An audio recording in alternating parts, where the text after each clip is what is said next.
नमस्कार, मैं हूं रहित राकेश टंडन। कोरोना से हर तरफ हाहाकार मचा हुआ है। देश में एक बार फिर से मामले बढ़ते जा रहे हैं। पिछले 24 घंटे में 3,82,315 के पार पहुंच गए मामले।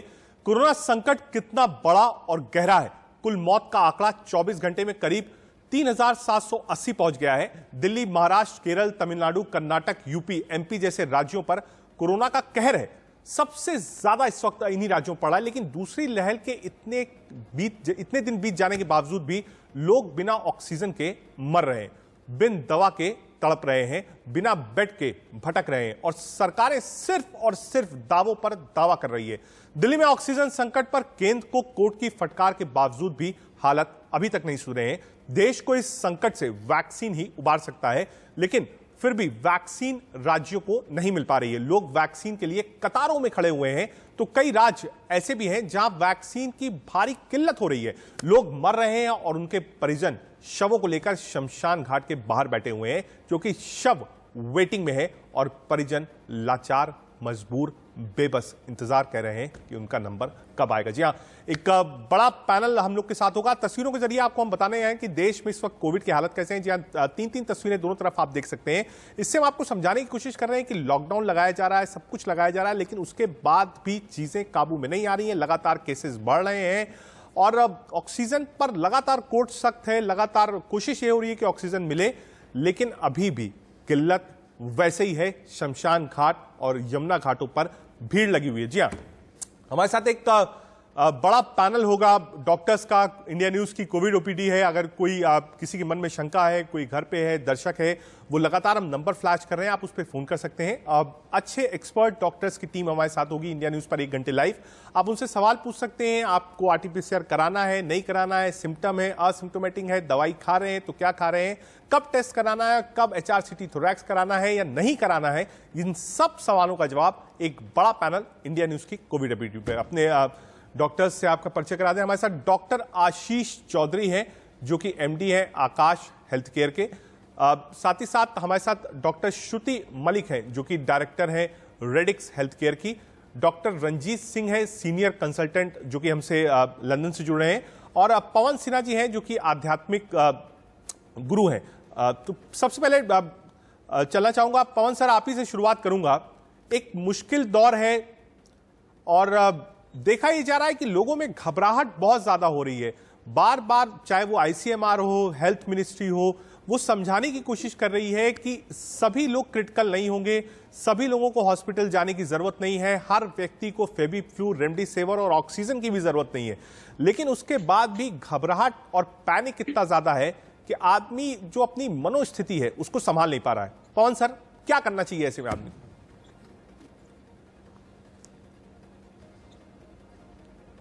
जो मैं इसमें बात कहूंगा, मुझे पूरी उम्मीद है कि हमारे लड़ने डॉक्टर्स भी उसकी तस्दीक करेंगे। जी देखिए, घबराहट ही आधी बीमारी है। क्योंकि जैसे ही हम घबराना शुरू करते हैं, हमारे अंदर बहुत सारे कॉम्प्लिकेशंस खड़े हो जाते हैं। जैसे गैस बननी शुरू हो जाएगी, पल्पिटेशंस बढ़ जाएगा, हमारी सांसें डिस्टर्ब हो जाएंगी, सांसों की जो रिदम होती है वो खराब होने लगती है जैसे ही हम घबराना शुरू करते हैं। इसीलिए अध्यात्म में हमेशा बैलेंस, सम अवस्था की बात करते हैं। श्री कृष्ण भी दूसरे अध्याय में सम अवस्था की बात करते हैं। तो हम लोग हमेशा कोशिश ये करते हैं कि स्वयं को साध कर सम अवस्था, समत्व की तरफ जाने की कोशिश करें। और समत्व अपने आप में बहुत बड़ी थेरेपी है, एक बहुत बड़ी दवाई है। तो सबसे इम्पोर्टेंट चीज ये है कि डॉक्टर्स की मेहनत से ज्यादातर पेशेंट्स ठीक होकर घर आते हैं। ये आंकड़े हम ध्यान रखें और इन आंकड़ों पर जब हम नजर डालेंगे तो सब लोग मुतमिन हो जाएंगे कि कोरोना इतनी गंभीर बीमारी नहीं है कि होने का मतलब प्राण पखेरु हो जाएंगे। ठीक ऑक्सीजन की जरूरत भी जो लोगों को हो रही है। मैं आपके पास वापस आऊंगा। एक कॉलर हमसे जुड़ गए हैं, आप अपना सवाल पूछ सकते हैं। हेलो जी, आप अपना सवाल पूछिए। हाँ साहब, मेरा ये सवाल है कि मैं ये आपके चैनल पे देख रहा हूँ, बताया जाता है कि आजकल गर्म पानी में नींबू और लहसुन डाल के पिया है और मुनक्का और छुआरा खाएं, लेकिन गर्मी इतनी है। आई एम 83 years old मेरा लाइफ का बड़ा एक्सपीरियंस था, I was a wrestler also. लेकिन गर्मियों में ये चीजें नुकसान करती हैं, मैं ये पूछना चाहता था डॉक्टर साहब। ठीक है, डॉक्टर आशीष चौधरी एमडी हैं आकाश हेल्थ केयर के। सर, ये कॉलर हैं, कह रहे हैं कि ये जो चीजें बताई जा रही हैं, गर्म पानी, मुनक्का, इम्यूनिटी के लिए नींबू बताया जा रहा है, लेकिन इनका कहना है कि गर्मी में ये सारी चीजें बहुत गर्म करती है। डॉक्टर आशीष चौधरी। साइंटिफिकली तो अगर आप बात करें कोविड के ट्रीटमेंट से, ये घर के जो नुस्खे हैं कहीं ना कहीं कुछ बेनिफिट पहुंचाते हैं, बट उसको साइंटिफिकली प्रूव करना थोड़ा मुश्किल है जी। बट हाँ, गर्मी के मौसम में मोस्टली लोग तो अंदर ही है, हर एक के पास कोई ना कोई साधन ऐसा रहता है जिससे वो अपने बॉडी टेम्परेचर को कंट्रोल कर सकते हैं। और थोड़ा बहुत इस चीज का सेवन, जिस तरीके के लोग घर पे काढ़ा बना के पीते हैं और मुनक्का ले रहे हैं, ये सारी जो आयुर्वेदिक और होम रेमेडीज को कर रहे हैं, कुछ लोगों को उनसे फायदा भी हुआ है।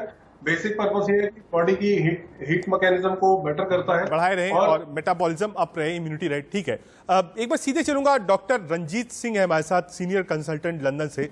बहुत शुक्रिया डॉक्टर रंजीत ज्वाइन करने के लिए। डॉक्टर रंजीत, जो बड़ी बहस इस वक्त देश में है वो इस बात पर भी है, एक तरफ ऑक्सीजन नहीं है, एक तरफ बेड्स नहीं है, एक तरफ आईसीयू नहीं है, दूसरी है कि SpO2 यानी आपका सैचुरेशन लेवल जो है वो कैसे नापा जाए। हर व्यक्ति, अगर ये कहा जाए, जो बड़े मेट्रो सिटीज हैं, हर व्यक्ति आप कह सकते हैं सैचुरेशन मशीन्स घर पर ले आए हैं, लगातार ऑक्सीमीटर जो है वो उंगली पर लगा के रखते हैं, हर 2 घंटे 3 घंटे पे चेक करते हैं। एक बार अगर आप क्लियरिटी से बताते SpO2 लेवल कब, कैसे, किनको चेक करना चाहिए, डॉक्टर रंजीत सिंह। मैं NHS में रेस्पिरेटरी कंसल्टेंट हूं, एंड हम लोगों ने क्या देखा कि how to measure the SpO2। तो the best way to measure the SpO2 कि आप आराम से लेटे बेड के ऊपर और अपने दाहिने हाथ को हार्ट के ऊपर रखें और अपने इंडेक्स फिंगर को आप उस पे लगाएं मशीन और लंबी लंबी सांस लें और 1 मिनट तक उसको वहां पे रखें। और इसको करना है आपको every 8 hourly, not every 2 hourly और 3 आवर्स। अगर आपका SpO2 94 से ज्यादा है तो चिंता करने की कोई बात नहीं है। लेकिन एक कंडीशन जो है, अगर कोई आदमी को ब्रोंकाइटिस है, अगर मोटापा है, अगर 92 है तो उसके ज्यादा चिंता करने की बात नहीं है, वो एक्सेप्टेबल ऑक्सीजन होता है। ठीक है डॉक्टर साहब, एक चीज इसमें और समझना चाहूंगा। अब कई डॉक्टर्स हैं जो लगातार इस बात को भी कह रहे हैं कि आप एक बार अपना सैचुरेशन लेवल देखिए, जैसा कि आपने बताया है, उसके बाद आप 3 से 4 मिनट वॉक करिए, या अपने घर में ही आप वॉक कर लीजिए, टहल लीजिए, थोड़ी एक्सरसाइज कर लीजिए, उसके बाद दोबारा अपना SpO2 लेवल चेक करिए, तब आपको पता चलेगा कि आपका एग्जैक्ट सैचुरेशन क्या है। डॉक्टर साहब, गाइडलाइन है, हमारे यहाँ गाइडलाइन है और जो हम लोग फॉलो करते हैं। जब पेशेंट को डिस्चार्ज करते हैं उस समय देखते हैं कि उसका ऑक्सीजन का लेवल कितना फॉल कर रहा है। अगर वो रिकवरी अगर इमीडिएटली कर रहा है तो वी शुड नॉट वरी, क्योंकि ऑक्सीजन लेवल हल्का सा गिरता है विथ एक्सरसाइज। जो आदमी मोटे होते हैं उनमें ऐसे भी ऑक्सीजन का लेवल थोड़ा कम होता है, तो अगर वो डीप ब्रीदिंग, अगर एक्सरसाइज करते हैं, अगर लंबी सांस लेते हैं तो उनका ऑक्सीजन का लेवल बढ़ता है।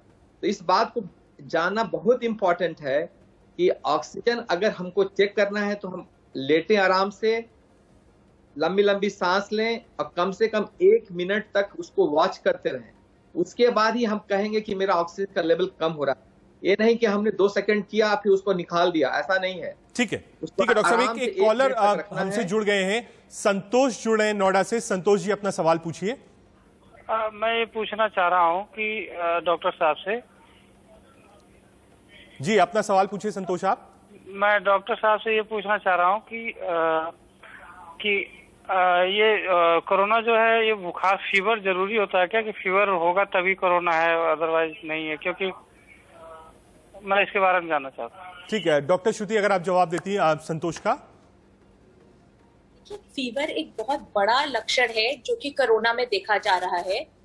जहां तक फीवर की हम बात करें, 2-3 चीजें ध्यान रखनी बड़ी इंपॉर्टेंट है।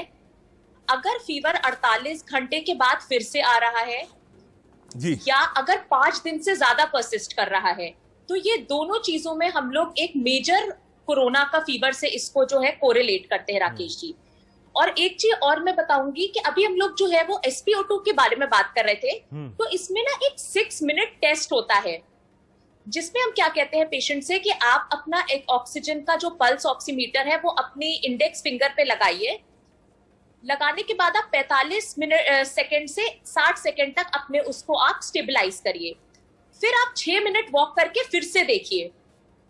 उससे आपको ये पता चलेगा कि आपके लंग्स में कितना निमोनिया तो नहीं है, या अगर वो 5% आपका फॉल करता है।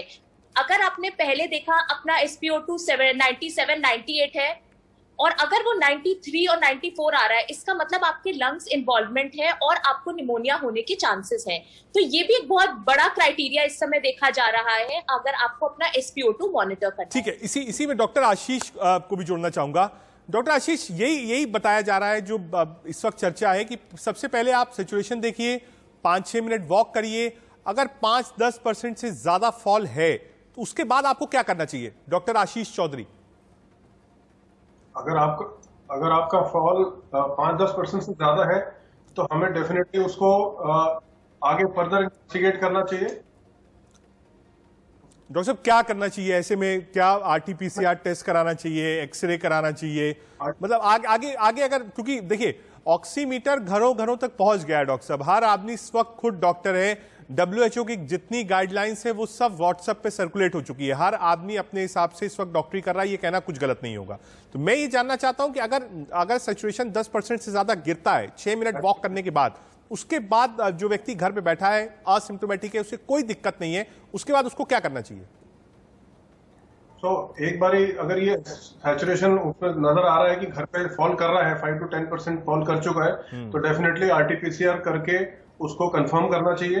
अब आजकल प्रॉब्लम यही हो रहा है कि RT-PCR कर तो लेते हैं लेकिन उसका रिजल्ट बहुत लेट आता है, या किसी कारण उसकी सैंपलिंग की प्रॉब्लम आती है। कहीं ना कहीं इसमें RT-PCR की सिर्फ उसके ऊपर भरोसा नहीं करना चाहिए। फीवर अगर आ रहा है और सैचुरेशन ड्रॉप कर रहा है तो डेफिनेटली एक OPD में जाकर एक डॉक्टर कंसल्टेशन करना चाहिए। मतलब क्लिनिकली इसको आप कह सकते हैं, क्लिनिकली इसको को रिलेट करके तब आगे बढ़ना। एक कॉलर हमारे साथ हैं जी, आप सवाल पूछ सकते हैं आप। हेलो जी, आप जी, सवाल। मैं 60 साल की हूँ। मुझे 12 मार्च को कोविशील्ड की पहली डोज लगी थी जी, और उसके बाद 2 तारीख को मेरा एंटीजन टेस्ट पॉजिटिव आया था, जिसके बाद मेरे को कोरोना हो गया था और इलाज भी चला था। बीच में थोड़ी तबीयत ज्यादा खराब हुई तो हॉस्पिटलाइजेशन भी हुआ। 10 तारीख को मेरी नेगेटिव आ गई थी रिपोर्ट। अब मैं दूसरी डोज कब लगवाऊं? बहुत अच्छा। अभी कमजोरी बहुत है। डॉक्टर श्रुति, आपने सवाल सुना, आप जवाब दे सकती हैं। अगर इनको लगाने के बाद फिर से हो गया है अपनी पहली डोज, तो हम लोग आइडियली गाइडलाइंस के हिसाब से 4 हफ्ता वेट करते हैं, उसके बाद ये अपनी सेकेंड डोज ले सकती हैं। 4 हफ्ते इनको वेट करना चाहिए। ठीक है, एक बार पवन सिन्हा जी, आपको भी जोड़ना चाहूंगा। सर, कई रेमेडीज और चल रही है, जैसे अभी एक कॉलर था, उन्होंने कहा कि मुनक्का नींबू का सेवन हम करें ना करें, कैसे निगेटिविटी हटाएं, ये आपने बताया। एक चीज जो सबसे ज्यादा डिस्कस हो रही है और मुझे लगता है सोशल मीडिया प्लेटफॉर्म पे सबसे ज्यादा है, मैं आपसे ही पूछूंगा और डॉक्टर से भी सवाल पूछूंगा। लोग कह रहे हैं कि आप जो लेमन जूस है वो डायरेक्ट अगर अपनी नाक पे डाल दें तो उससे भी कोविड खत्म हो जाता है। ये मैं नहीं कह रहा हूं, ये सोशल मीडिया पर, व्हाट्सएप पर, और ऐसे कई लोग हैं जिन्होंने इसको ट्राई किया है, उसके बाद बाकायदा वीडियोज आई हैं और उन्होंने कहा कि हम लोग सेल्फ टेस्टेड है। मैं पवन सर कई लोगों से पूछ चुका हूं, लेकिन अब तक किसी ने हामी नहीं भरी, लेकिन कई ऐसे वीडियोज थे, कई ऐसे लोग थे जो ठीक हुए थे, उन्होंने ऐसा दावा किया है। मैं आपसे पूछना चाहूंगा, ये कहां तक वाजिब है?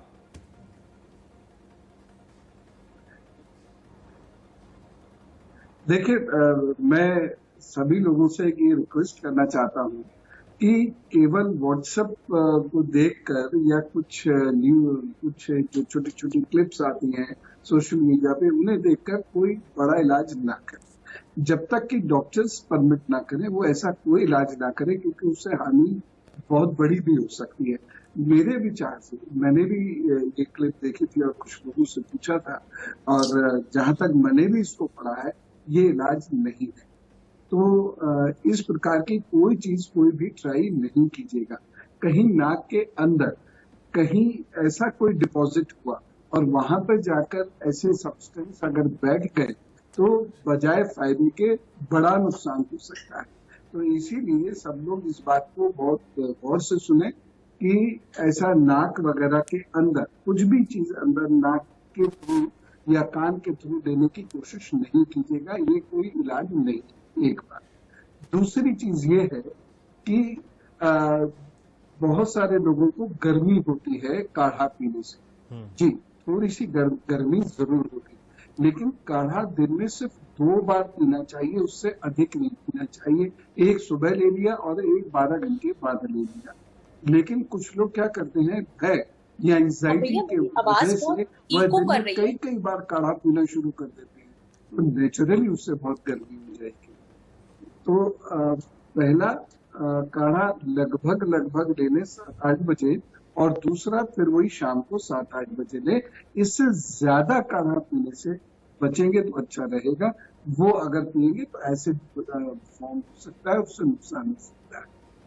ठीक है डॉक्टर श्रुति मलिक, ये सवाल आपसे भी है, क्योंकि एक तरफ जहां साइंस चल रही है, एक तरफ जहां डॉक्टर्स हैं, WHO है, ICMR है, DGCI है, ये सब लोग अपने WHO है अपनी गाइडलाइंस दे रहे हैं, सेट फॉर्मेट दे रहे हैं। लेकिन जब आदमी परेशान होता है डॉक्टर साहब, जब उसको आप कह सकते हैं कि साइंस से राहत नहीं मिलती है, तो वो इन सब रेमेडीज पे में आगे चला जाता है। जैसे अभी हम और पवन जी डिस्कस कर रहे थे कि इससे नुकसान भी हो सकता है। साइंस क्या कहती है? क्या कोई प्रूवन साइंस है कि हाँ लेमन जूस से आपको फायदा हो सकता है अगर आप डायरेक्ट नाक में डालिए? देखिए, मैं साइंटिफिक डेटा पे थोड़ा ज्यादा बिलीव करती हूँ, और ऐसा नहीं है कि आयुर्वेदा में इसके कोई इफेक्ट्स नहीं है। अगर हल्दी की बात करें तो हल्दी भी बहुत इफेक्टिव आजकल मानी जाती है, या हम लोग अगर कोई भी गर्म पानी का सेवन या स्टीम इनहेलेशन को भी हम काफी फायदेमंद मानते हैं, क्योंकि वो वायरल लोड को कम करता है।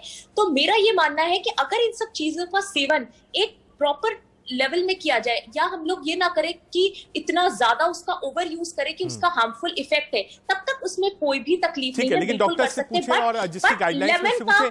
डॉक्टर श्रुति, एक मिनट के लोगों का एक छोटा सा कमर्शियल ब्रेक लेना है। आप पवन सर, आप डॉक्टर श्रुति, आप साथ ही साथ डॉक्टर आशीष चौधरी, आप हमारे साथ रहिए। एक छोटा सा ब्रेक लेना है, एक छोटा सा ब्रेक, आप कहीं मत जाइएगा। एक बड़ा पैनल है, किसी के कोई भी सवाल हो, कोई भी रिलेटेड सवाल हो, कोई शंका हो, तुरंत फोन करिए इंडिया न्यूज की कोविड ओबीटी पर। देश विदेश के डॉक्टर, साथ ही साथ पवन जी हमारे साथ मौजूद रहेंगे। एक छोटा सा ब्रेक, आप देखते रहिए इंडिया न्यूज।